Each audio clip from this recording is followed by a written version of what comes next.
back to another episode of the True Safety Podcast.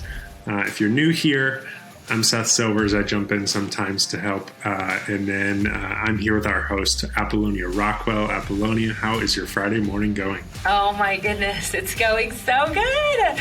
I can't believe, for the last couple of days I've been thinking that tomorrow's Friday. So this week has been a whirlwind. And I'm super excited Finally to be Friday. here.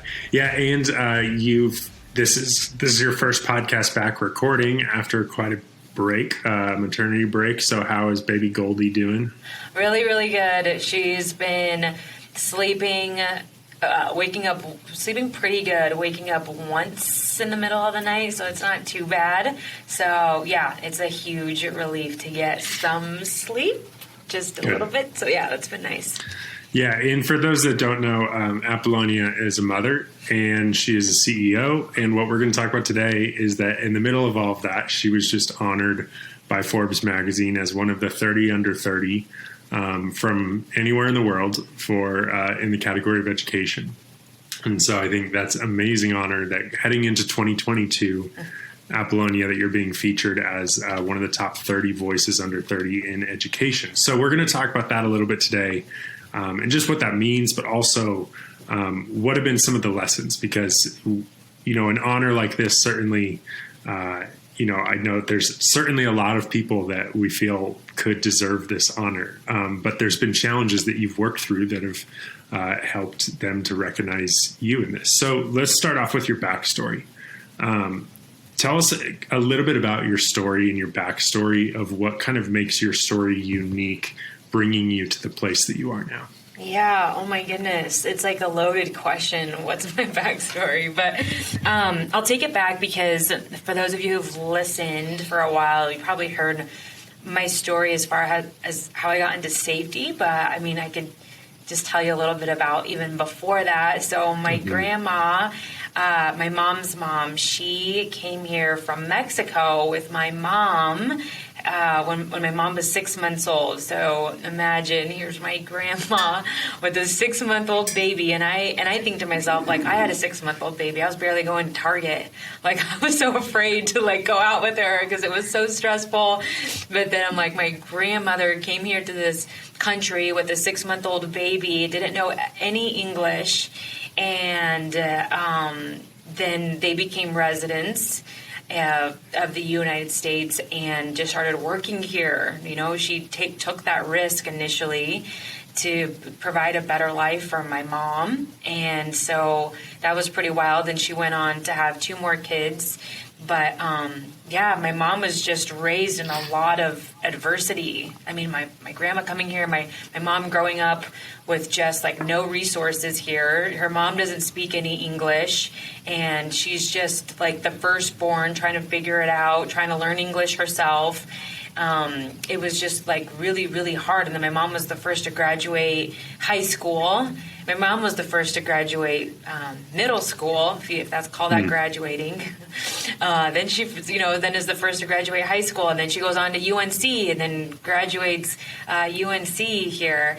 And then she had me in the midst of all this while she was going to school and working full time. So I just grew up in a household of extreme work ethic, and that came from my mom and my dad. My dad always worked in the oil and gas industry, and those are 80-plus hour weeks, and he was traveling and working 2 weeks on, 2 weeks off my whole life. And my mom, I've never heard the words, I have to go to work, complaining about work. Now that I really dissect my life, how we all do that. We're like, what did our childhood really look like? What are the messages that were told to us without telling us? It was just through experiences, and I've been really thinking about that. And it was really those things that I never heard complaining about work. I never heard complaining about working 80-plus hour work weeks. It was all a privilege, and we grew up really, really poor, and just just didn't have a lot, but that wasn't the focus. I never my parents never told us, or they weren't victims of their environment because they were working so hard to get us to the next level, to get us into the middle class. And so that hustle was just ingrained in me, I feel like, at a really young age. And my parents were just really hard workers. And then my dad, I was in the third grade, and I'll never forget, I had a friend whose dad also worked with my dad. And one day my dad sat me down and was like, hey, my coworker, Marty, died on the drilling rig, at my work. And his son was in the third grade with me. And it was my first funeral. It was open casket. I remember the emotions. I remember everything. Like, that was yesterday. And it was at that point where I realized my dad could go to work and not come home, and that always just stuck with me. I didn't think I was going to be in safety or anything like that, but it just dawned on me that was a reality, because my dad was always at work. And I would go to his job site sometimes, and I would see this big drilling rig and this huge pumping machine that I didn't understand. But there was a culture around oil and gas where it was like these rough and tough guys that just knew no harm. Like, it was just this brotherhood of these guys, and it was so cool to be them. But in my eyes, right, they were like the superheroes in my life. But it was dangerous. Like, my dad would always tell me about so-and-so who lost a finger on the job. Oh, it didn't happen on my rig, but somebody else died because there was a caught in between. Somebody was crushed between a loader and a wall. Like, I'd always hear about accidents. But on the flip side, I always saw my dad, like, back in the old school days, just like not caring about safety. Like, oh, safety's for losers, or, it didn't say it like that, but just didn't really put an emphasis on safety. And I thought that was interesting. So, I went to college. I as soon as I got into college, I started working for an oil and gas company, and it was also a construction and transportation company. And I just learned everything I could about safety because I was so interested in it. And that's kind of how that started. So I think it's interesting that you grew up around this world, and then, I mean, it's a fairly male-dominant world and male-dominant industry. But then you decided to jump in and eventually, start your own consulting company. I say eventually as if it was like a long time, but I mean, in your mid-20s, start a consulting and training company. What made you want to dive in and work to actually be a leader in the industry when it comes to safety training? Yeah. To be honest with you, I have always been really fearful once I got into the oil and gas industry, and I realized just kind of the hazards. I got to see it. I always heard about it from my dad, and I didn't work on a drilling rig. I wasn't safety on a drilling rig. It was a roustabout company and construction, things like that. But I saw the hazards for the first time in real life, in real time, I guess. And so my husband at the time, or I should say my boyfriend at the time, who now is my husband, he worked in oil and gas. Now my dad worked in oil and gas, and I just wanted so bad for them to come home safely. That, sure, that's a tagline and that sounds cliche, but I was really afraid of my boyfriend at the time, working in this oil and gas industry where they don't provide safety training, and it's kind of not cool to be in safety. And so I just always had this fear too of how can I make this impactful? How can I make this work? Oh my gosh. And then I've never told this story before, but then I'll never forget, I started safety consulting, and it was just me. And I'm teaching I think at this time I have a full-time job at this oil and gas company, but I'm doing consulting on the weekends and evenings. And I'm teaching a class, and my little baby brother, I swear, I think he probably just turned 16. He is finding his first summer job, and he's taking one of my Safeland classes. And I just, I'll never forget the emotions I had in my class because he's such a dingling, my brother. Like, he's such a buffoon. He's like a typical 16-year-old, like, nothing will happen to me, like, cool cucumber. He's in my class, and I'm thinking to myself, I am so petrified that he is going to work in the oil and gas industry, because I'm like, he is going to hurt himself. Like, he is going, I know it. He is so I was so scared, and I just thought to myself, these were the kids also, like, coming, I mean, not always 16-year-old kids coming into my class, but I was just like, I just felt this sense of obligation, I guess is what I'm trying to say, is like, I have to make safety real. Like, frick, I have to make it stick to my students so that they'll actually learn something from my class. And I was so desperate to make it real life for the student. Yeah. I think that's so important to see the people behind it. And I know Clark, who used to be a staff member at True Safety, he said that in a former training class that he was in, they would actually pause, and in the safety class, you would write the obituary for the person next to you and then read it to them. And it's like, it's definitely 1,000% morbid, but also like, it like sinks in the reality of it. And so I think similarly, you know, when you see your dad and your, you know, boyfriend and your little brother, it like really sinks in.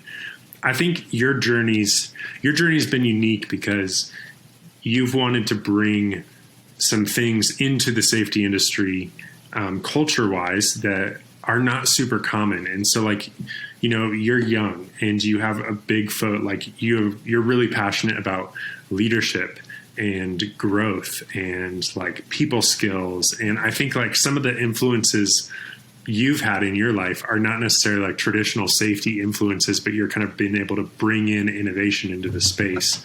Tell me more about like that journey, and maybe who some of your influences, who some of the really influential people for you have been that have helped you to then like bring a more unique flair to, not even flair, just a more unique style to training that's really needed to be in training? Yeah. Oh my gosh. The answer is so easy. It's honestly my dad, because I think that I think you're right. Just like my journey being so in the industry, right? So my dad, my boyfriend, my little brother, but really my dad growing up, like I knew what wasn't working. Like I knew that everything that the safety industry was doing was not working. Like obviously not. I mean, it was just him. Like I saw the way his friends talked about safety. I heard the way these guys viewed, you know, safe work versus, you know, just getting the job done and getting bonuses on the rig for the fastest completions. And so there was incentives that were tied to people's Christmas bonuses and annual bonuses that rewarded get stuff done. I'm trying to you've cussed on the podcast before. Yeah, I'm trying to reword my stuff. Getting the job done. And so valuing production over safety no matter what. Like that's what the industry did. And so I just Which is going to lead to rushed work. Yeah, it's going to lead to rushed work. Oh, no, yeah, it'll lead to rushed work. And then it'll lead to not reporting. So that was another thing I saw, was I was like, okay, so you have these group of guys, you know, a lot of them are working paycheck to paycheck, and they're saying if you achieve 0 accidents at the end of the year, you're going to get an XYZ bonus, and you get bragging rights because your rig operates faster than any other rig. So it's like Johnny gets hurt on the job, and I'd be like, oh my gosh, Dad, like, so your friend got his finger chopped off at work, like really crushed, and, you know, like, what's going to happen? And he's like, we're not going to tell anybody about that because the whole rig loses their bonus, not just Johnny, like the whole crew. So there was just this culture that was bred out of production. So like I just knew that no matter how experienced the employee was, no matter how many safety trainings a company could do, no matter the industry, like that's not enough. So I'm like, okay, what is enough? I also had a very practical, straightforward boss of that oil and gas company that I worked with. He was like very real with me about, you know, safety sucks, PowerPoints suck. Like it was always just very real to me. So I just had to come up with a creative solution to to combat all that, if that makes sense. Yeah. Yeah, and I think bringing that creativity and a big focus, that we've talked about so much on the podcast has been culture and the culture behind safety. Yeah. This is an interesting. When we were prepping for this podcast, I didn't tell you I was going to ask this question because you would have said, "No, don't ask me that." Let's take it. But I'm curious, when you look at what you've done with True Safety and what really, it's been a team effort. What's happened at True Safety? Why do you think that Forbes picked you? Why do you think that Forbes is acknowledging the work that you're doing as important and, one of the 30 under 30 leading voices in education? That's a good question. Yeah, to be honest with you, I was like, there's no way I'm going to get it. There's no way. And I remember waking up that morning that they said the announcements will be made. I think that was December 1st. And I looked at their Instagram account and I saw that they did a legacy Forbes 30 under 30. So I saw Rihanna and Kylie Jenner and LeBron James and all these people that had been on the list previously. And I was like, oh, of course it wasn't me. That was really stupid to believe in me. That was dumb that I applied. Of course I wouldn't get it. It's just for big time people. And then I went to the gym. I was like, I'm not, and I didn't tell anybody that I applied. So that way nobody was going to tell me, oh, I feel so bad for you, because I just didn't want to tell anyone. So I went to the gym, and then I was at the gas station talking to my mom. Oh, no, I think I was talking to my husband. I was talking to Jordan, and I called her afterwards crying. But I was talking to Jordan, and then I checked my email, talking to him, and I was like, oh, Jordan, I got it. And I was just crying. So why do I think that they chose me? I was really transparent in the fact that this wasn't an easy journey. None of this has been easy. I know that I talk a lot about culture, and I am fascinated with leadership, and I've been fascinated with culture and growth and, interviewing people about what that looks like in different organizations. And so I've always been curious about it, because just like with most people, why they write books and podcasts, it's I don't have all the answers. I don't talk about those things because I'm an expert at them at that day. I'm fascinated because I'm fascinated at me getting better. So I was really transparent that this has been a really, really hard journey. I was transparent that, where my parents came from, their background, climbing into the middle class, and then taking this on by myself. But I think that I let them know this has been hard, and I'm a mom of two now. I'm going through it. I have a 2-year-old, and this is a male dominated industry. But I didn't say. I wasn't well, this has been hard because I'm a girl. I don't really believe that. But I have a 2-year-old. I have a newborn. All you moms out there, just how easy it is to just get lost in your identity. And the girls can really relate to this.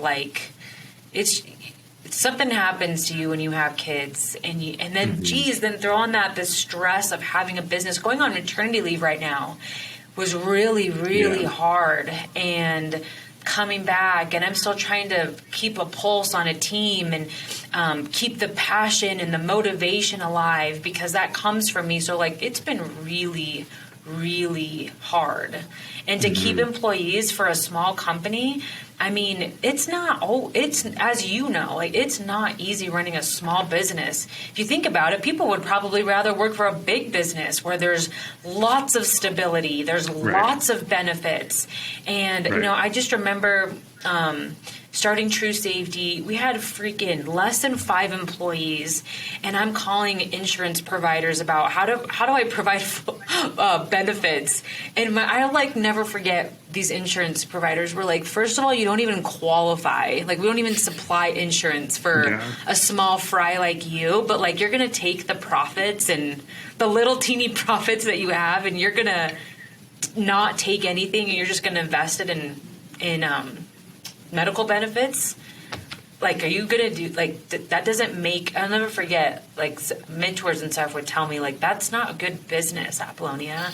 Like, you're not going to grow and scale by giving the farm away. And I was like, this was looking back about how pretty wild I was back then. I remember saying to my team of 5, I'm like, I want noble energy benefits. Like, I want like our team to get taken care of. So I think what they also saw in me was that I'm team focused.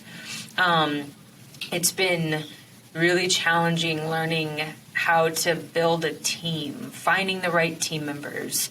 You and I have talked about this. I really struggle, I'll be honest, I really struggle with holding people accountable. Like, I struggle with tough conversations. I struggle with holding people accountable. So that's bad. That's really bad. That leads to destruction. And I learned the hard way every single time. So. And I think this transparency of recognizing, like, there's been challenges, but then also not quitting. Like, I mean, you and I have known, we both actually started our businesses around the same time. And I know we both know so many people that started businesses then and are no longer doing their business. And that's totally okay. Absolutely. Yeah. But I think recognizing, like, there's been challenges and you've chosen to endure them and keep building. So what have been some of the challenges, some of the struggles over this journey for you that you've had to overcome? Going back to, I think the biggest thing really has been picking the right people. Because, like, holy smokes, that has been a learning lesson. Just wow. And it's not, and I don't mean picking the right people, skill wise, or, oh, that person was bad and I shouldn't have hired that person because they were bad. Like, no, I've hired some amazing people that have had amazing personalities, but they weren't the right fit at that time because I didn't have the infrastructure to support them. So, like, there's just so much to it. Like, I've had people that I really, really got along with, but I thought, and they're like the most amazing person on the planet, but maybe I wasn't the right leader for them at that time. And since I couldn't hold them accountable, they were doing the best that they could in the environment that I had, and they could only go this far with that. And then the holding people accountable, and you know, if you really like somebody, you really get along with somebody, and it's like, oh, how do you tell them that they're not, like, performing? And not only how do you have that conversation with them, but then, like, let's say it happens over and over again. Now it's time to, like, part ways, and I just could not. I'll just be, like, so honest. Like, I just could not let people go. Like, it was just so hard for me. I would know that they're not the right culture fit. They weren't the right skill set. And I still couldn't let people go. And it ended up, you know, hurting me so bad in the not hurting me, hurting True Safety in the long term. But it really hurt them too, because it hurts. What I realize now, it's just a mindset shift that if I'm not telling somebody great feedback, like, I'm just hurting them, really, ultimately. So that's been difficult. So, and just growing, you know, I feel like there's times where we haven't grown fast enough, and then there was times that we just grew too quickly, and I didn't have the right leaders in place because they didn't have a leadership experience, whatever it is. And I didn't have this right support system for some team members too. So that's been tough. Right. Yeah. And I think there's clearly been struggles and challenges, but you've chosen to endure them because your bigger vision of helping people see that safety is about more than compliance, you know, going beyond compliance has stayed true. You know, I'm curious, what is being honored by Forbes as 30 under 30? What does that mean? What do you get to do? Like, tell us, like, you know, do you get to meet some of the other people, like, or is it just kind of a badge of honor? Or what are some of the things that you're going to get to do over the next 12 months as kind of being honored by Forbes. Yeah. Oh my gosh. Well, this just means that we need to do a part 2 with this Forbes journey. I'm so happy to, I'll just take all the listeners and take you all on this journey with me. So at this point, I don't know what all we have planned for this next year. So what we've done so far is our first meet and greet with the education class. So that was, I think, on Monday or Tuesday of this week, and I got to meet the other winners in the education group, and that was amazing. Holy smokes, to be around these other achievers and these just world shakers, was just awesome. So now there's going to be, I'll tell you a little bit more about that, but so now there's going to be a second meeting about what the schedule is going to look like for all the events next year.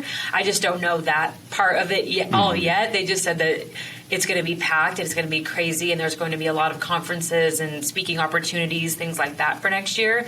I just don't know what it all is. So meeting the first meeting this week was really cool. I had 4 meetings. I created 4 meetings outside of that meet and greet because I got to meet companies that really excelled in storytelling.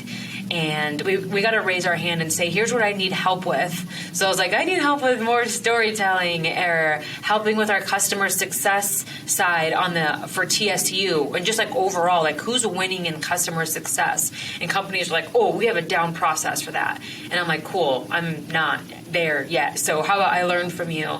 So, but then going back, I wanted to touch really quick. You said, what is this? I don't know if you meant it like this, but you said, what does this mean?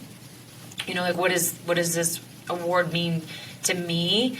And what this award means to me is that, you really can, you could go for it. I just believe in that. With every cell in my body is this award means that somebody who's, first generation born in the United States and who didn't have connections and didn't have things handed to them, somebody just really, really, really average, you can do something great. And if you don't give up, I really don't believe in failure. I don't know what it is in me, but I don't see failure ever. I believe in falling down a lot and getting punched in the face a lot and just keep pushing through, because you have to believe in yourself. If you don't believe in yourself, how are you going to get other people to believe in you? So if you keep pushing and you keep going, even when you're knocked down, even when customers tell you no, when employees quit on you, when people talk bad about you, and, you really go through it, you just have to keep effing going and you'll achieve whatever you want. So. Amazing. Yeah. Well, it certainly is an honor, for the company and for you to be recognized. And it's going to be exciting to see what opportunities it opens. And I think that's going to open up doors and opportunities to, take this message and take this passion for safety, and safety done in a way that is engaging and in a way that people actually like. I think it's going to open doors for that to go even further. So this will definitely be a conversation we revisit throughout the year. Absolutely, on the podcast. But again, Apolonia, congratulations.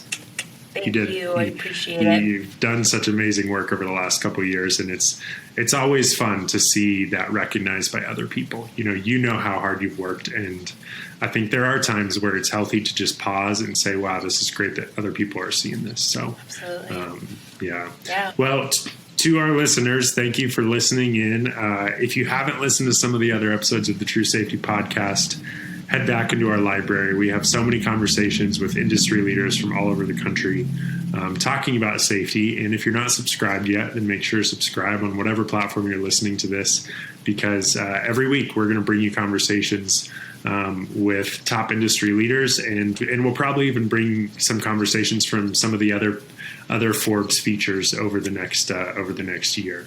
Absolutely. So I'm sure, Apolonia, you're already thinking of some people that you want to bring on. Yeah, no, I do. So, yep, again, thank you guys so much for listening. Follow me on Instagram and you'll see this journey I'll take you along with it. My day-to-day, having a toddler and a newborn and a business and, a little bit of me time. But yeah, I'll bring you along. I'm super excited to share it all with you. So Love it. Well, thank you, Apolonia, and we'll see you next time. See you next time. All right, bye.